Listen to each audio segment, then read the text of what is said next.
Você sabe como é realizado o diagnóstico de diabetes gestacional? Vem entender um pouquinho mais sobre esse assunto.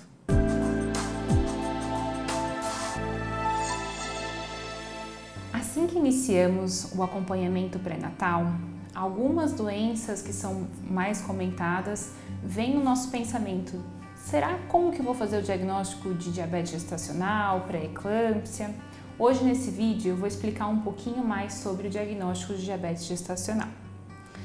Primeiro de tudo, gostaria de dizer que o diabetes gestacional é uma doença que deve ser rastreada universalmente, ou seja, todas as gestantes devem passar pelos exames de rastreamento para diabetes gestacional.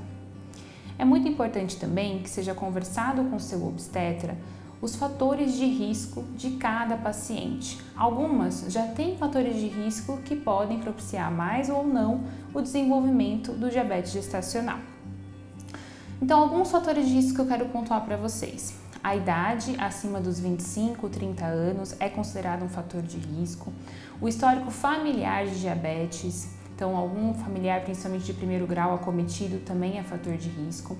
O histórico pessoal de alguma doença metabólica ou o aumento da glicemia já com uma hemoglobina glicada mais alta, uma síndrome dos ovários policísticos ou uma dislipidemia pode entrar como fator de risco. E antecedentes obstétricos, numa gestação prévia já teve diabetes gestacional ou algum feto, algum bebezinho que nasceu com um peso um pouquinho mais alto, próximo de 4 quilos, isso é considerado um fator de risco.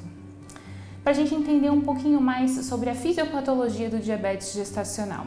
Então, ele está muito relacionado à placenta também.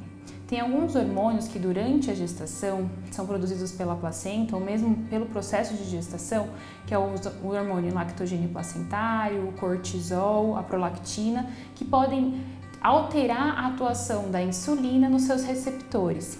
Dessa maneira, a mulher apresenta um estado de resistência insulínica um pouquinho maior, requisitando que o pâncreas produza mais insulina ainda.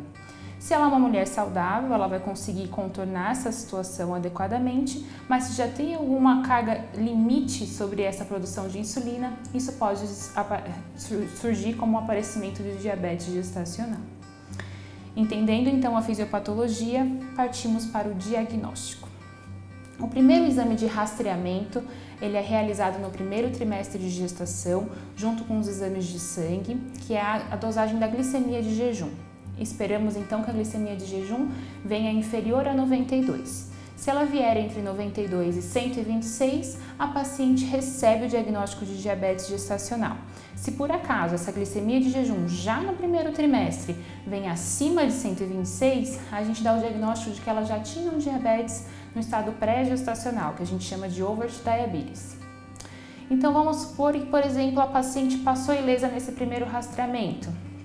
Quais seriam os próximos passos? Até o final da gestação, a gente ainda vai ter mais um tipo de rastreamento que acontece no segundo trimestre com o teste oral de tolerância à glicose. O teste oral de tolerância à glicose é um exame no qual a mulher no laboratório ela vai ingerir uma quantidade grande de glicose, 75 gramas, e vai fazer a dosagem no sangue da glicemia decorrente dessa ingestão.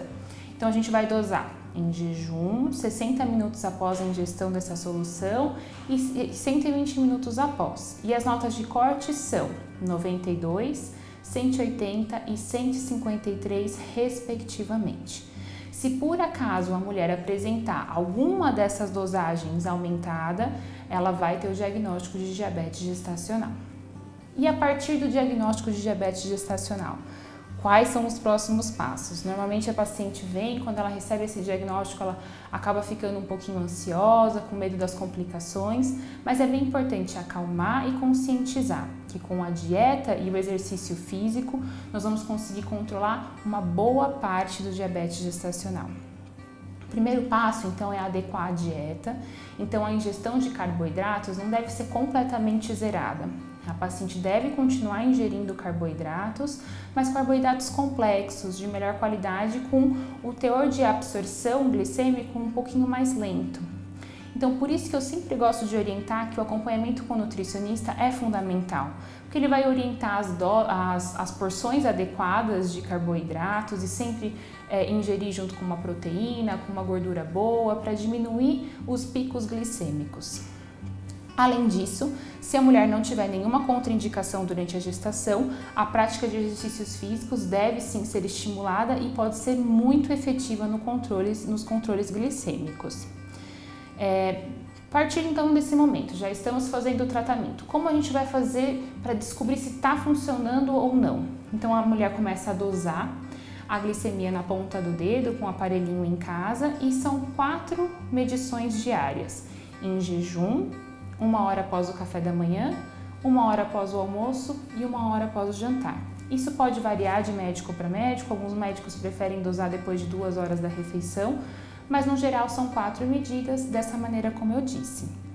Quando você vai na sua consulta com o obstetra, você vai levar esse relatório e o que se espera é que 70% dos valores estejam adequados para que o controle seja considerado efetivo. Certo? Então, ou seja, se você conseguir controlar dessa maneira com dieta e exercício, ótimo. Se não tiver controladinho, talvez seja necessário entrar com alguma medicação e o padrão ouro seria o uso da insulina. O controle ultrassonográfico acaba sendo um pouquinho mais frequente para evitar qualquer tipo de complicação com o bebezinho, para ver se tem alguma alteração que já está repercutindo para ele, mas as consultas de pré-natal vão sempre identificar isso da maneira precoce.